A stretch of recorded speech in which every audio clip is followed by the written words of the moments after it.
नमस्कार दोस्तों, कैसे हैं आप सब। स्वागत है आप सभी का आपके अपने YouTube चैनल पर। दोस्तों, आपने अक्सर फिल्मों में, धारावाहिकों में और किताबों के माध्यम से इच्छाधारी नाग नागिनों के बारे में पढ़ा और देखा होगा। प्राचीन काल से ही लोगों में ये प्रचलित है कि एक ऐसा नाग होता है जो कि इच्छाधारी होता है, अर्थात जो किसी का भी रूप धारण कर सकता है। भारतीय सिनेमा में भी इन पर कई फिल्में बनाई गई हैं जिसमें दिखाया जाता है कि एक इच्छाधारी नागिन कैसे पवित्र मणि की रक्षा करती है और अपने दुश्मनों से बदला लेती है। इन दिनों तो छोटे पर्दे यानी टीवी पर भी इच्छाधारी नागिन के धारावाहिक बन रहे हैं, लेकिन दोस्तों जरा सोचिए, क्या ये नाग नागिन असल में होते हैं?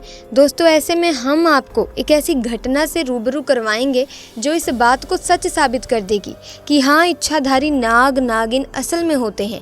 तो चलिए बिना किसी देरी के इस घटना की शुरुआत करते हैं, लेकिन उससे पहले कमेंट सेक्शन में हर हर महादेव जरूर लिखें।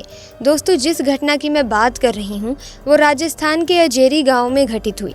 दोस्तों, जैसा कि हम सभी जानते हैं कि राजस्थान के इलाकों में, गांव में आज भी इच्छाधारी नाग नागिन मौजूद हैं, क्योंकि वहाँ बहुत से घर बंद हैं और बहुत से घर मिट्टी के ही बने हुए हैं। इसी तरह दोस्तों, इस गाँव में अर्जुन नाम का एक लड़का रहता था। उसका परिवार बहुत बड़ा था, जिसे हम आज के समय में जॉइंट फैमिली कह देते हैं। दोस्तों, अर्जुन के पास बहुत से खेत थे जिन पर वो खेती करके काफ़ी अच्छी आमदनी प्राप्त कर लेता था। अर्जुन का घर भी काफ़ी पुराना था और मिट्टी का ही बना हुआ था, पर घर काफ़ी बड़ा था।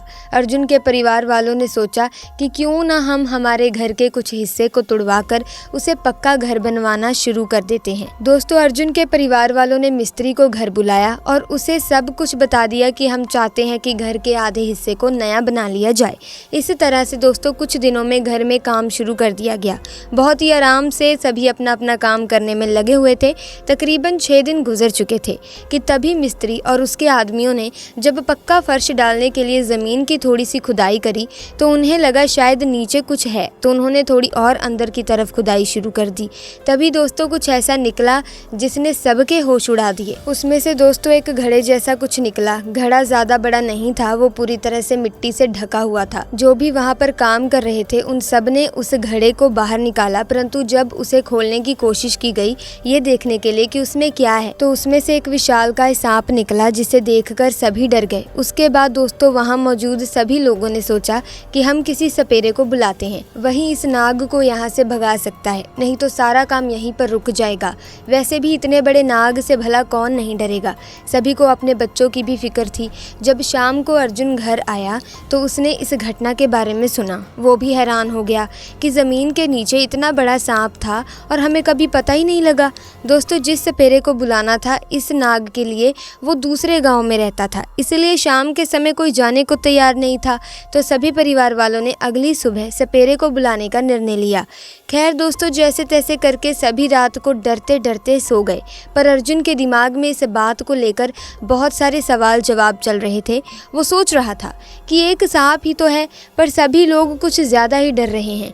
अगर इस नाग को मार दिया जाए तो किसी को कोई डर नहीं होगा।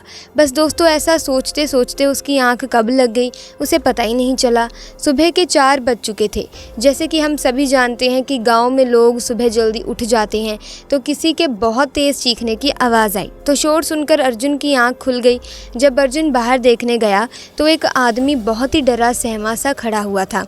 अर्जुन ने पूछा, भाई क्या हुआ, इतना घबरा क्यों रहे हो? तो उस आदमी को अर्जुन अपने घर में ले आया, उसे पानी वगैरह पिलाया और सभी ने पूछा कि अब बताओ ऐसा क्या देख लिया जो तुम इतने डर गए हो?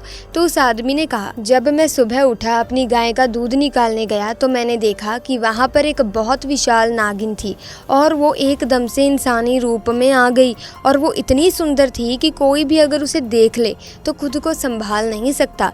इतना कहकर वो अपने घर वापस से चला गया। पर अर्जुन को बहुत फिक्र होने लगी।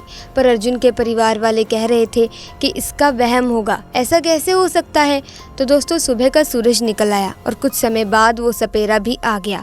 सपेरे ने अपने मंत्रों का उच्चारण शुरू कर दिया। तभी उसी जगह से जहाँ वो घड़ा निकला था वहाँ नाग निकला और उस घड़े में से ही नागिन निकली, जिसके सर के ऊपर एक दिव्य नागमणि थी।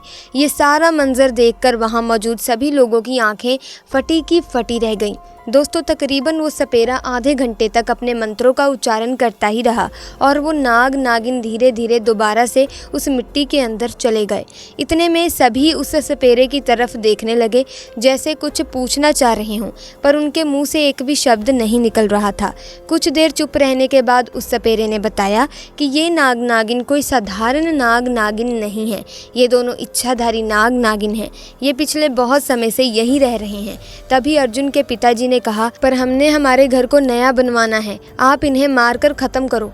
पर सपेरे ने उनकी बात को बीच में रोकते हुए कहा कि अगर ऐसा किया गया तो ये किसी को भी नहीं छोड़ेंगे, और वैसे भी ये नागिन गर्भवती है, इनसे छेड़छाड़ करना मौत को बुलावा देने के बराबर है।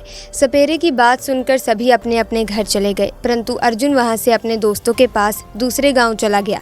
जब उसने अपने दोस्त को ये सारी बात बताई तो वो उससे कहने लगा, तू उन्हें मारकर ख़त्म कर, तू क्या डरता है। तो अर्जुन के मन में ये बात घर कर गई कि मैं किसी से भी नहीं डरता हूँ। उसने सुन रखा था कि नाग नागिन गोबर मारने से बेहोश हो जाते हैं। अब रात के समय अर्जुन गोबर लेकर उस जगह पर चला जाता है जहां वो नाग नागिन मौजूद थे, पर उसने वहां जाकर देखा कि नागिन तो बच्चे को जन्म दे रही है। उसने मौके का फायदा उठाकर पास बैठे नाग पर गोबर से वार किया और पास पड़े पत्थर को उठाकर नाग पर दे मारा, जिससे कि नाग ने अपना दम तोड़ दिया। तभी दोस्तों उसने नागिन और उसके बच्चे पर भी वार करना शुरू कर दिया और घर भाग आया और सबको उठाकर कहने लगा कि अब किसी को डरने की जरूरत नहीं है, मैंने नाग नागिन को मार दिया है। सभी ने जाकर देखा तो सच में नाग नागिन और उनका बच्चा वहां मरा पड़ा था, परंतु किसी का भी ध्यान नागिन की नागमणि पर नहीं गया, क्योंकि जब तक उसके पास नागमणि है तो वो मर नहीं सकती थी, वो तो बस पत्थर लगने से बेहोश हो गई थी। अगले दिन दोस्तों अर्जुन अपने दोस्तों को ये सारी बात बताने दूसरे गाँव जा ही रहा था कि तभी वहीं नागिन भेष बदलकर अर्जुन के सामने खड़ी हो गई। जहाँ से अर्जुन निकल रहा था वो एक जंगल ही था। तभी अर्जुन ने कहा कि बताइए आप यहाँ अकेली क्यों खड़ी हैं। तभी उसने अपना विशालकाय रूप धारण कर लिया, जिसे देखकर अर्जुन के तो होश उड़ गए और अर्जुन को सारी घटना उस नागिन ने याद करवाई कि कैसे कल तुमने मेरे पति और बच्चे को मार दिया, अब मैं तुम्हें नहीं छोड़ूंगी। आखिर नागिन ने अर्जुन को डस डस कर खत्म कर दिया। कुछ समय बाद जब सभी ने अर्जुन को ढूंढना चाहा तो अर्जुन की लाश जंगल में पड़ी थी। उसे घर लाया गया। सबने देखा कि ये तो नागिन के डसने की वजह से मरा है। जब सभी ने उस जगह जाकर देखा जहां अर्जुन ने नाग नागिन की हत्या की थी तो वहां केवल नाग और उसका बच्चा ही मरा पड़ा था, नागिन वहां नहीं थी। उसके बाद सभी को ये यकीन हो गया कि ये सब कुछ नागिन नहीं किया है।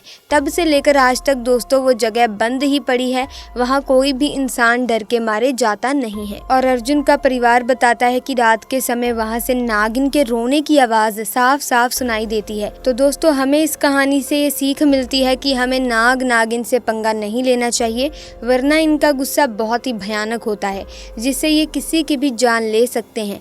आप भी दोस्तों इस बात का ध्यान रखिएगा, सावधान रहिएगा। अगर आपको ये घटना अच्छी लगी है तो इस वीडियो को लाइक करें, शेयर करें और चैनल को सब्सक्राइब करके बेल आइकन को प्रेस करें, ताकि आने वाली नई वीडियोस की अपडेट आपको मिलती रहे। आपका बहुत बहुत धन्यवाद।